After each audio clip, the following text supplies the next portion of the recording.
Good morning. I'm Chris Siegel, the executive editor of the Sun Journal here in New Bern. This morning I'm sitting down with Jim Hodges, the curator of the New Bern Historical Society. We're going to be talking about a presentation and lecture he gave last night at the History Center about 30 New Bern landmarks. Apparently it was a sold-out event from what I understand. I know I got there early and got turned away because there was so much desire to hear you talk. So how'd it go last night? Oh, it went extremely well. Actually, we did a lunch and learn. We do 6, 7, 8 lunch and learns over at the Chelsea restaurant. I say we, the New Bern Historical Society, and that was a couple months ago, and that was sold out 3 weeks in advance. So everybody seemed to enjoy that, and it's good information. A lot of old New Bern people came to that, but as well as other transplants, and they find the history of New Bern. So do you know how many people that auditorium held last night? Is it like 250-ish? 15 rows, 15 per row, 225s, but I don't think it's quite that. It's a little, about 200, but doors opened at 5:30, and it filled up very, very, very quickly, and I went outside. I just felt very, very badly, but it is what it is. I mean, it's capacity, and you just can't have people sitting in people's laps. Well, I feel great that you're here today to talk to us because there was so much interest in this topic, so it worked out great. So is there plans to do another one, maybe at a bigger location next time? I know I heard some people outside talking about the desire for that. Yeah, that's the plan. I think we owe something to the folks that made an effort to come last night, and once again, our apologies, but it is what it is. Possibly the Oringer Auditorium over at the Community College. I don't know what their seating capacity is, but it's much larger. That'd be great. Yeah, the Coleman Hall at the History Center is such an exceptional venue. I mean, the whole History Center itself. I mean, we're very fortunate to have that. There's always functions going on there. In fact, possibly you're going tomorrow night for the reception for the Barber Boat Works exhibit that opens officially on Saturday. But they put a. And how long will that be there for? I'm not sure. I would think a couple of 3, 4 months. Okay. I mean, all the effort that goes into structuring something like that, you got to do justice and let it stay there for a pretty good while. So I have my laptop open here. Sure. We can take questions throughout the talk. If anyone out there has any questions, feel free to ask them, and I'll feed them to you when appropriate. Again, the lecture was last night, and it was 30 New Bern landmarks. Is that correct? Well, somewhere in that neighborhood. Actually, I added a few extras for the event last night as opposed to the lunch and learn presentation that I gave. But and I tried to keep it focused on downtown, the historic district, Middle Street, Pollock Street, Craven. I mean, everywhere you look, there's some history there. And when you go back in time, and fortunately, we have a considerable collection of old photographs. In fact, one of the things that I focused on was on January the 15th, 1861, the Craven County Courthouse burned. And that was located right in the middle of the intersection of Broad Street and Middle Street, right in the middle. Of course, I mean, the streets weren't laid out exactly like that, but like they are now. But that burned, and the photograph that we have, it's recognized as being one of the oldest surviving photographs taken in New Bern. So that's pretty significant. I would say so. Yeah. So talk to us kind of about, you talked about the Harvey Mansion and that building last night in your talks. I know that's something that people always talk about downtown, the history of that place. Well, not specifically about the Harvey Mansion itself, but it does have an incredible history, and went through quite a few architectural changes over the years. But I was focusing on South Front Street, where the Gaston House Hotel used to be. This was pre-Civil War, and eventually it became the Hotel Governor Trine, and that burned November the 2nd, 1965, and but we had some wonderful photographs. There was a Union soldier that was with the Massachusetts 44th, I think, and after the Civil War, he and several of his Army buddies decided to let's go back to Eastern North Carolina and check out the places that we'd been stationed at during the Civil War. And he was an exceptional amateur photographer, and took several pictures that we have in our collection. But took one of the Gaston House Hotel, but his shot is more towards the west. You might recall South Front Street is oriented east-west, so he's on South Front, but it shows the Gaston House, and it would be to your left, and to the west. But another photographer that was a resident photographer here in New Bern, Edward Gerock, Gerock. He was here for about 20 years, 1877 to 97, something in that neighborhood. But his shot, and getting back to the Harvey house, it's a east approach. He's shooting to the east, so you see the Harvey mansion down in the distance. So, but it just has a wonderful history, and we've got some additional photographs that were taken in the 20s and 30s of the Gaston House Hotel, and of course the Governor Trine. And when it burned in 1965, that's when Urban Renewal and Swiss Baird, Susan Moffett Thomas, you probably know her, they were real active in getting the ball rolling to revitalize not only New Bern downtown, but that corridor south of South Front Street to Trent River.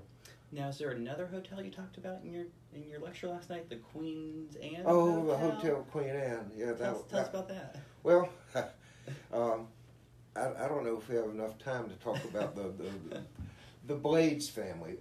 You know Lynn Herricow, who's the executive director of Swiss Baird now.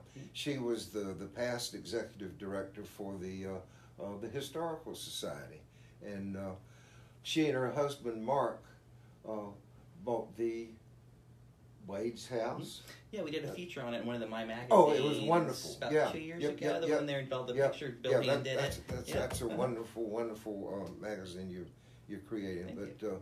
The Blades brothers, they were from Maryland, 1870s. There were actually four brothers, but the eldest of the four, William Benjamin Blades and James Bishop Blades, they came down south looking for opportunities in the timber industry, and went as far as Florida and figured, well, this is too far to the northern markets, so they ended up coming back to Eastern North Carolina, and they were businessmen extraordinaire, and they made a lot of money. And William Benjamin Blades had his house built in 1903, and one of my heroes is Herbert Woodley Simpson, who was an architect extraordinaire here in New Bern. In fact, just about any and every major structure was designed by him in the first 2 decades of the 20th century. I'm getting around to the hotel, the Queen Anne Hotel. Younger brother, James Bishop, he decided that, I'd like to live in New Bern myself, where the First Citizens Bank is. Okay, right. He recruited Herbert Woodley Simpson, and he designed just a magnificent classical revival style house that. Now, when I was a little boy back in the 50s and early 60s, let me back up just a minute. That was in 1913 when that house was built, and unfortunately, James Bishop Blades was killed in a car wreck in the western part of the state, rather, in 1918, and the house went to his son James Vernon Blades, and he was very diversified with his business holdings. He, being James Bishop Blades, they owned a bank downtown, New Bern Bank and Trust.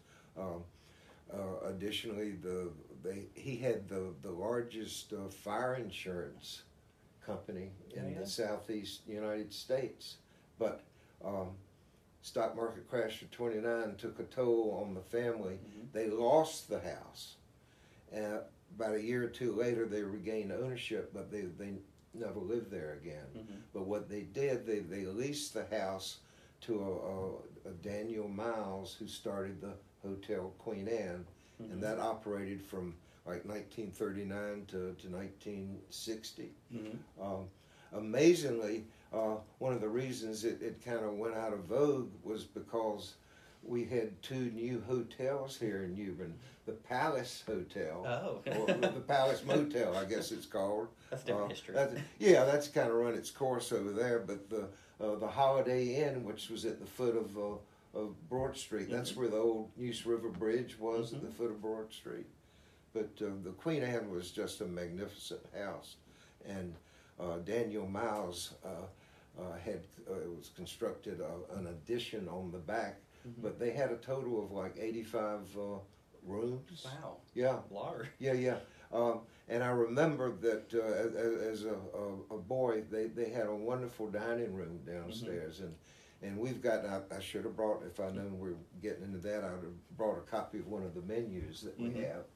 A leg of lamb with mint jelly for $1.50, or prime rib, $1.75, and just, So was that one of the finer dining restaurants in town? Yeah, absolutely. But the menu was from, on the front of the menu it says for a victorious New Year, January the 1st, 1944. So, that goes back in time. But First Citizens Bank eventually bought the property, and unfortunately they took it down, and that's where First Citizens Bank is. Okay. Talk to us about the building where Captain Raddy's is now. What did that used to be? Well, it was a commercial property to begin with, and F.S. Duffy, Francis Stringer Duffy, had a drugstore. There were quite a few drugstores downtown, and he operated that. It's kind of a long story. He actually started the drugstore not in that location, but it was in 1825, and he had a nephew from Carteret County that came up to live with him and learned the pharmacy trade, and his name was F.S. Duffy also. So, and he eventually inherited the drugstore from his uncle. He was 16 years old when his uncle died, and he went and took they had a state examination, a pharmacy examination, and he passed it, but he wasn't 18 years old, so he couldn't qualify to get his license. But, he waited it out, and of course got his license and was there. I'm not quite sure exactly when he died and Duffy Drugstore closed, but when I was growing up, I don't recall that drugstore. I would think probably 40s, maybe, if that long. But eventually, there was a man by the name of Lou Steinberg, a Jewish businessman, Central News, and that was there for probably at least 20, 25 years, and then it evolved into Captain Raddy's. One thing, I didn't really dwell on this last night, but there was on the 200 block of Middle Street, probably 10 or 12 different Jewish-owned businesses. Really? Yeah. All successful. One in particular, and I did address this last night, was Solomon Copeland, an immigrant from, I think, Russia, and he ended up being a peddler in Eastern North Carolina, probably in the 1880s, and decided that New Bern would be a good place to open up a store. It was a department store, and he opened that up in 1895, and was quite successul. In fact, it was recognized as being one of the largest department stores south of Richmond. And we have a photograph. 1918.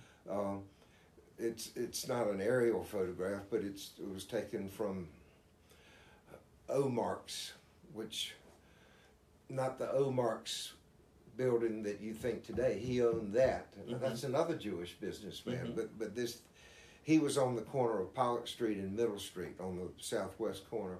But the shot shows on a Saturday, Copeland Company was having a big sale, and all these cars and everywhere, and just throngs of people waiting for the store to open. So, a lot of activity. Back then, downtown New Bern, that was it. Wasn't a mall then. I mean, and that was one of the contributing factors when the mall opened. Like J.C. Penney was downtown, then they vacated that and went to the mall. But there used to be a lot of car dealerships downtown and car services like tire shops and other things downtown. Talk to us about that. Yeah, I don't know a whole lot about that. We've got we're Morgan's. That was a tire place at one time. We're Summerall Sugg, the law firm. I think that was Blades. The Blades family had their hand in automobile dealership. Over on South Front Street, across from where Farmers Market is. It's kind of a vacant. Well, there's a bank building there, but there was a car dealership in there. Coleman Motors, Catherine Harrelson. Her father was Tom Coleman. That had Coleman Motors. That was on Craven Street. Craven Street, that was kind of the industrial corridor for New Bern. Craven Foundry, where Tony Salem has his accounting office. That was part of the Foundry complex. And of course, when they did the urban renewal revitalization, that 100 block of Craven Street, there were businesses down in there. I had a series of slides that focused on the 100 block of Middle Street. Around 1900 to like on up to 1971, but so that's the block where Captain Ravi's is. Yeah. Okay. But south to the Trent River. Okay.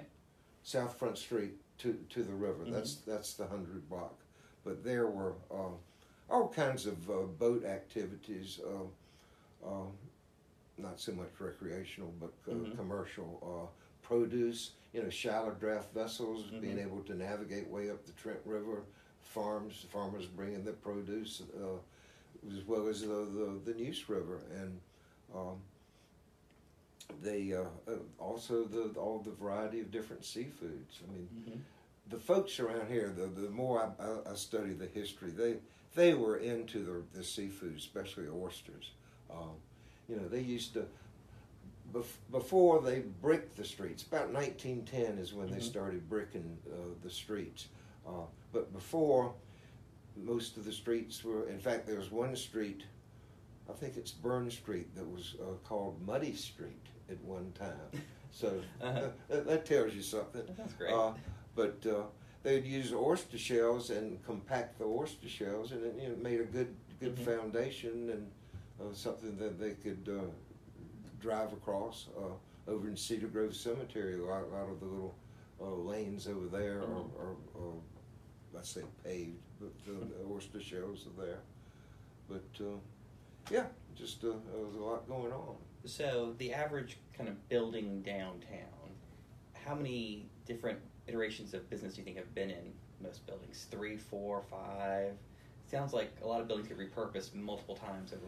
Well, they have, but going back in time in the history, most of the buildings were made of wood, and when you have wood, wintertime fires, and a lot of them burn. I mean, Cardia Houston, who is the historian for the Historical Society, in our journal, she's written.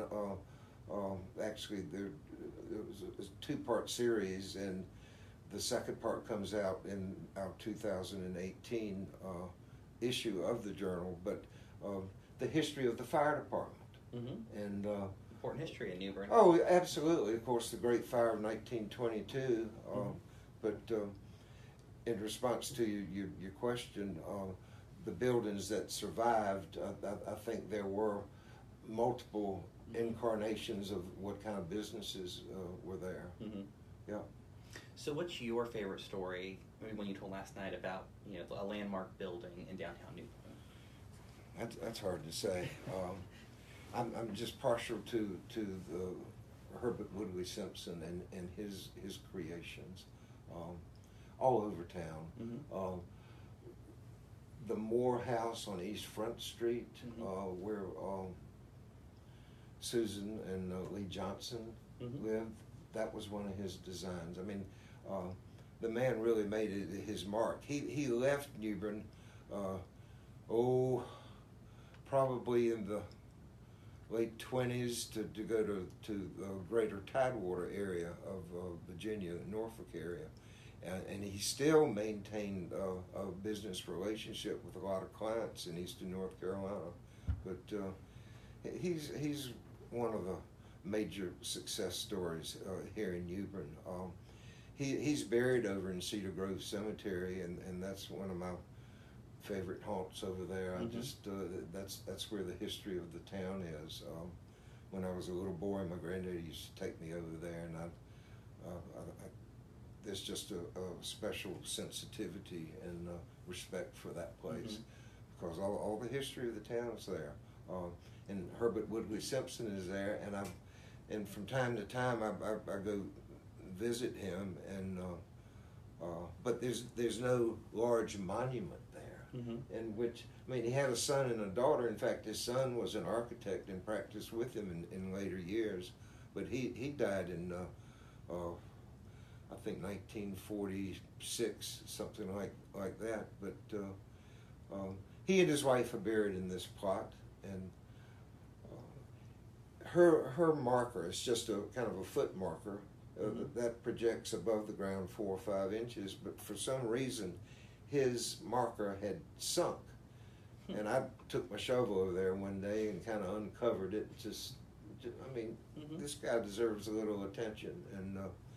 But there's a group of ladies downtown called the Earl of Craven Questers.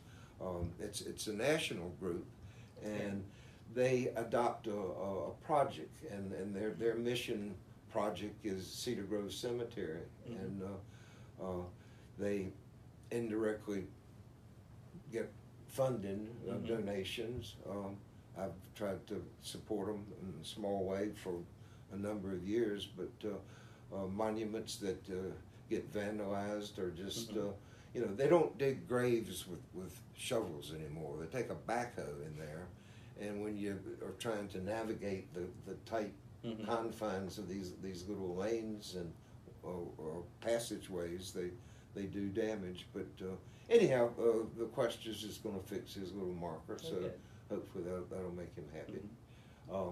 One other place that it's worthy of talking a minute or two. East Front Street, okay? Galley store, okay? Right across there's a vacant lot, okay? At one time, 1843, they had a huge fire on the Union Point area. That 200 block of South Front Street.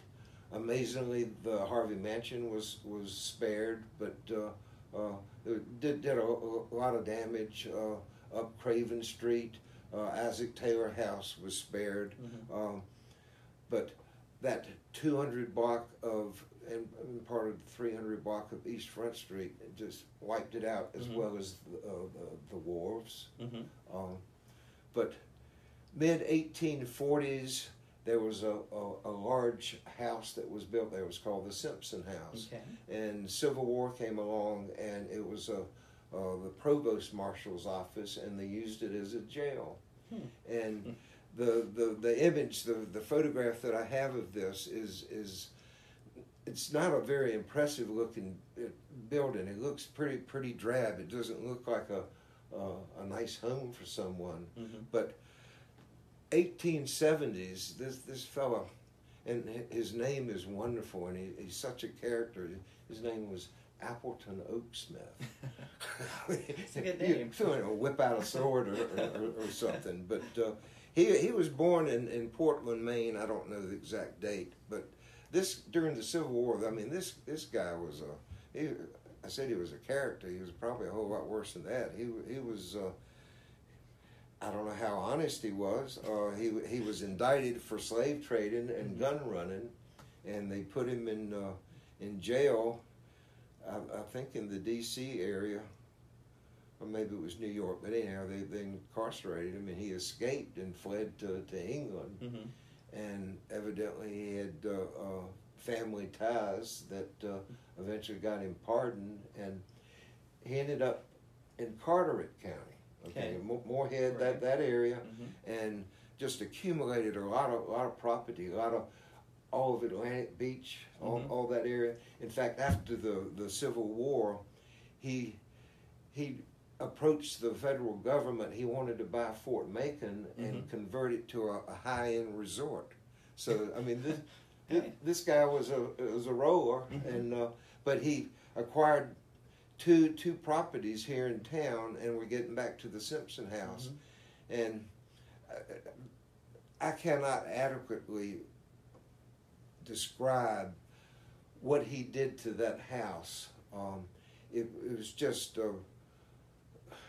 it's been called a jewel. I mean, mm-hmm. He completely redid the exterior and all these spires and, mm-hmm. and things, and I vividly remember that as a little boy. And did he ever live in it? I don't know. I don't know. Mm-hmm. I don't think so. Okay. Who knows? Uh-huh. But as a little boy growing up in the 50s and 60s in New Bern, every little boy knew that Blackbeard had this secret tunnel under this house that went to the Neuse River so he could escape.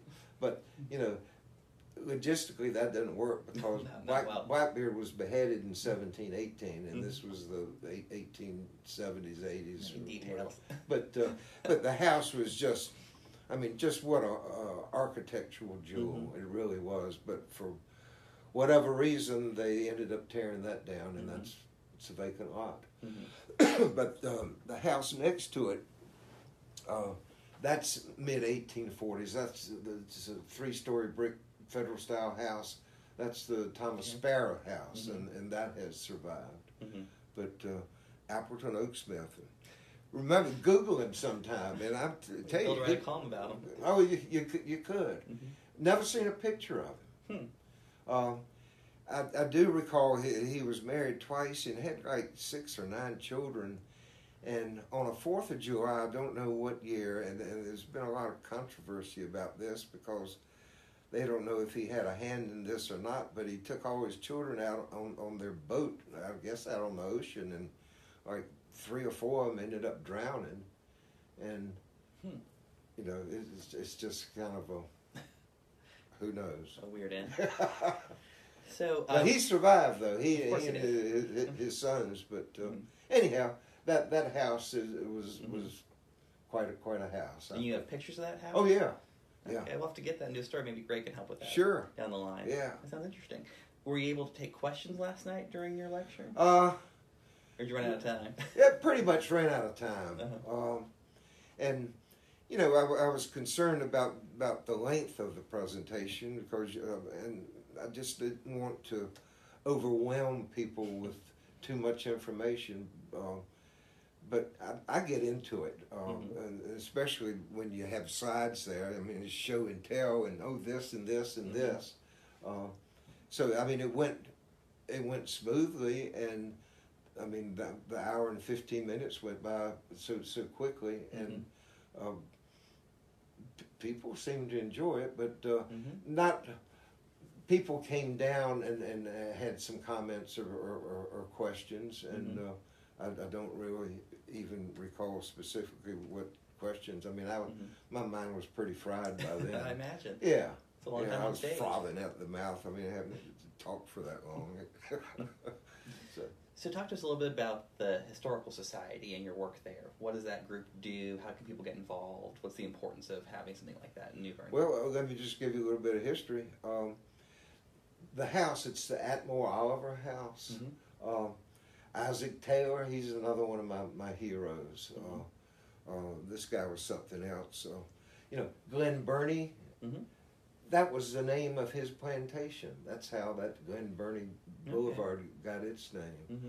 But he was from Scotland. Supposedly, he and his brother James, they had their own brig and sailed it from Scotland to Wilmington, and sold the boat. And I'm not sure if his brother stayed in the Wilmington area, but he came up to New Bern, and in just a few short years, married into a good family, the Justice family, and was just a hard worker and excelled. Mm-hmm.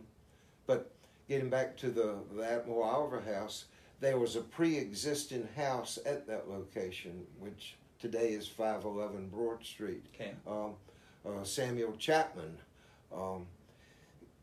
he was I think a clerk of court, county clerk, something like that. But he had participated in the Revolutionary War, and had a good job. And he had built a house. They say 1790, but there's no concrete evidence that that was indeed the year, because when Isaac Taylor bought this house, this was 1834, and unless the house, the pre-existing house, burned and there was nothing there to work with, oftentimes they would incorporate the pre-existing house into the new restoration. And makes sense. Yeah, but there are no rosehead nails in the Admiral Oliver house. A rosehead nail is a hand-forged nail when they beat the top, and it looks like a rose blossom.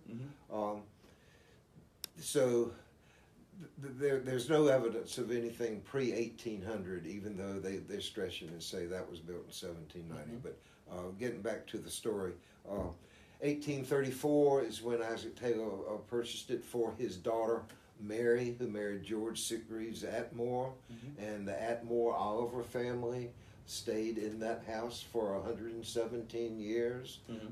Miss Mary Taylor Oliver was the last one of the clan to live there, and she died March the 13th, 1951, and it sat dormant for a couple of years. We have a wonderful photograph taken probably 1953 showing the house disrepair. There's no paint on it or anything. I mean, it looks pretty sad.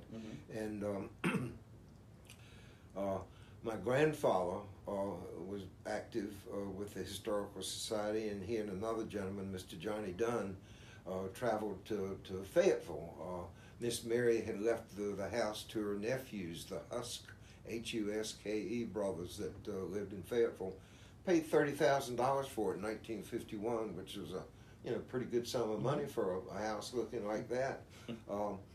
They spent an additional $30,000 in restoring the house, and amazingly, within 10 years, they had retired all the debt on the house. And my grandfather was president of the Historical Society from 1955 to 65, and that's one of the reasons that I have my love for the organization and love for the town is my interaction and influence.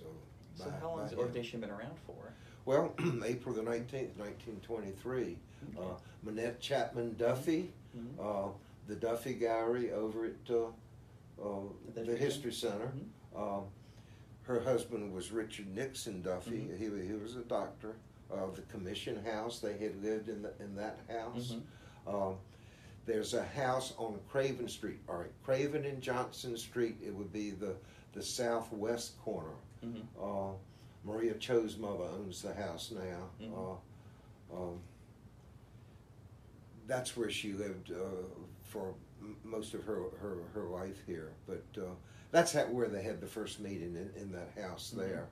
And Judge Nunn, I don't know if you're familiar with him. I've heard of him. Well, his house was on 200 block of New Street, and he was originally from Lenoir County, the Kinston area, but he went to law school, and he got a wonderful name. Here's another good name for you, Romulus Armstead Nunn, and his buddies called him Rom. So But he was the first president, and in fact, this year is the 95th anniversary of. You're approaching 100 pretty Yeah, soon. yeah. Looking forward to that. I hope Are we start planning now? No, well, probably. I'm sure people are thinking. I mean, we're going to want to make it an exceptional celebration. I mean, that's something to be proud of. Just like the Adam Wilder House, having owned that for 64 years. I mean, it's impressive. Yeah. It's an impressive organization. It really is. It's got excellent leadership, an active board. We've got close to 900 members and a real strong volunteer base. I mean, people take a lot of pride in it. The battlefield, I'm sure you've been out there. Many times. Like 34, 35 acres, and it's owned by the Historical Society. It's the state nor federal government dictate what we do out there, and lucky you. Yeah, but we had a capital campaign probably 6 or 7 years ago, and we've invested a lot of money and a lot of thoughtful planning, interpretive panels. I mean, it's first class out there. It really is. The redans, the earthenworks, they are pristine. They're original to the site, and only, I mean, the battle only lasted like 4 or 5 hours. But I mean, any battle is significant if you're sitting there holding a gun and shooting at somebody. But you know, in a way, the Union occupation of New Bern was a good thing. If Sherman had marched through here, he would have burned everything down to the ground. But that wasn't the case. Burnside said, "No, we can use these buildings. Don't tear them up. Don't burn them." So that's what they did. This was a medical hub here. Broad Street, Middle Street, New Street, Craven Street. That whole big block that's boundaried by those streets. That was Foster General Hospital. I mean, I say hospital in the loosest sense. I mean, it was a lot of different structures, tents, buildings. But I mean, in the Academy building, that was used as a hospital. Presbyterian Church. I mean, all over town they used houses. The Core Cookhouse. I don't know if these names mean anything to you, but yeah. Here again, this is what I do every day. I'm just immersed in history, and it sure beats looking at teeth. So yeah, very proud to be a participating member of the Historical Society. So do you think overall the mission of the Historical Society kind of remains the same from when it was started 95 years ago to now? Or, I mean, I'm sure things have changed, but no, kind of the impetus of starting 95 years ago to 3 years later, what's... The language of the mission statement has been tweaked a little bit, but the bottom line, it's to celebrate and promote New Bern and its heritage with events and education. Simple as that. That's what we're all about. That event last night, that was an exercise in educating. Hopefully there was a little entertainment involved, but yeah. So someone who watches this video today, how can they get involved if they want to? Well, they can call go to our website. We have a real... I'll put the link in here for people too. Yep. And, of course, the phone number, 638-8558, or stop by. I'm there every morning from about 7:30 to 11:30, and I have to go home and have my sandwich and take my nap. You know? You'll appreciate that one of these days, to be able to do that. I hope so too. But yeah, it's a good organization, and there are other organizations here. The New Bern Preservation Foundation. They're more of the bricks and mortar, and we're more of the history. They've had their hand in salvaging a lot of structures around town. So looking forward to kind of the next 5 years when you're leading to the 100th anniversary, is there any project you're looking forward to, anything that's getting you excited to continue on for another couple of years? What's coming down the pipeline that we should know about? Well, I mean, there's always improvement in the battlefield. I mean, we can, put our heads together and come up with more educational experiences for people out there. John Miller, who is Mickey Miller's husband, Mickey being the executive director, he's the battlefield adjutant, and he's very active out there, and he has a crew that help him. Our campus downtown, you can. Our physical address is 511 Broad Street, but you can access our campus from Pollock Street. We own the property to Pollock Street. We refer to it as the Roberts House. Frederick Cox Roberts. I want to get into all this with you. That'll be part two. Yeah, but that's an old prominent family, and he built that as a rental property, and we had the opportunity to buy it a few years ago. The Airy rents that from us, so we have that as a rental property. The Manley Ward House, there are two psychologists, counselors that rent that from us. That house was on Chain Street. Johnny Ward's mother, Leah Ward, lived in a house, and she beside it, and she wanted a little bit more yard space, and it was a dependency for this house, the Manley House on East Front Street. So she contacted the Historical Society, and if you move it, you can have it. So we moved it, and we've got it, and it's on our property, and we rent it. The Garden Club, within the last year, just recently, they own the William Gaston Law Office. Used to be on Craven Street, right next to City Hall. They moved that to our campus as well. They own the structure, but we have a lease agreement. They pay $1 a year for 99 years or something like that.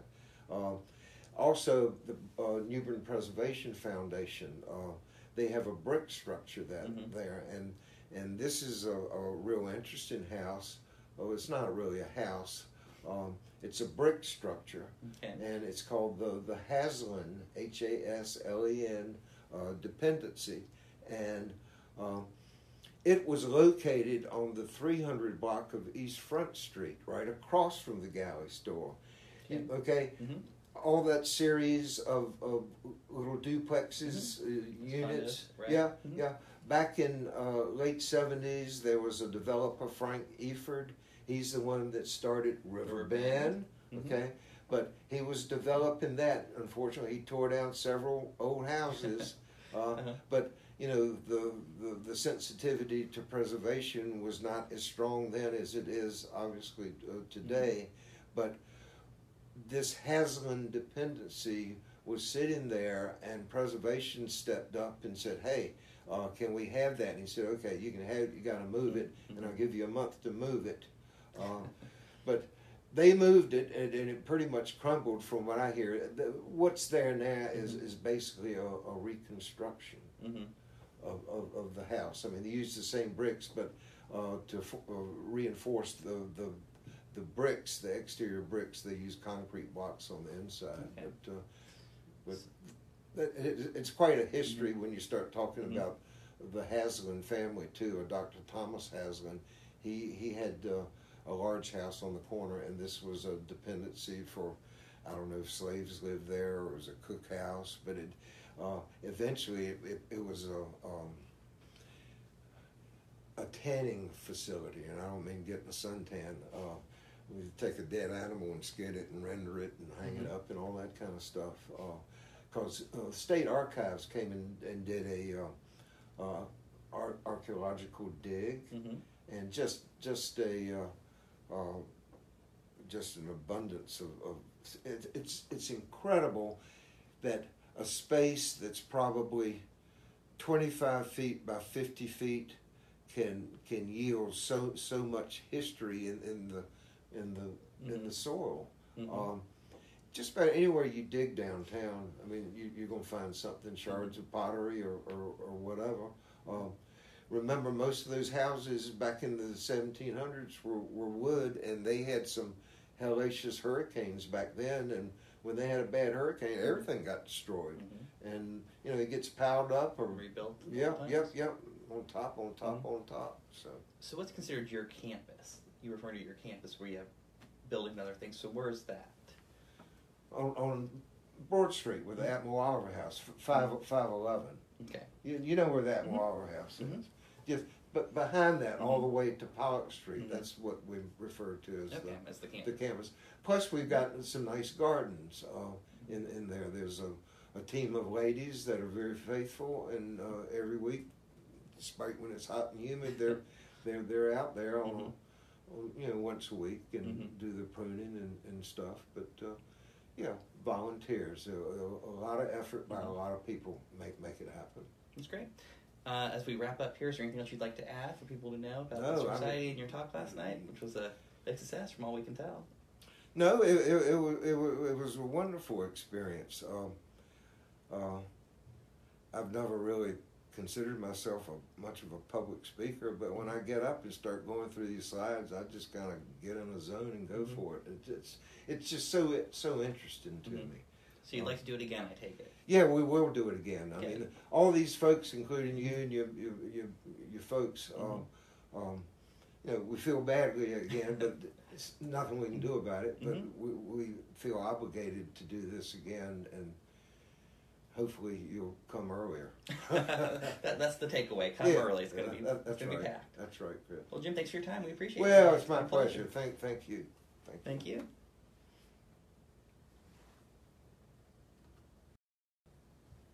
Okie dokie. Thank you, sir. Hope that was painless. No.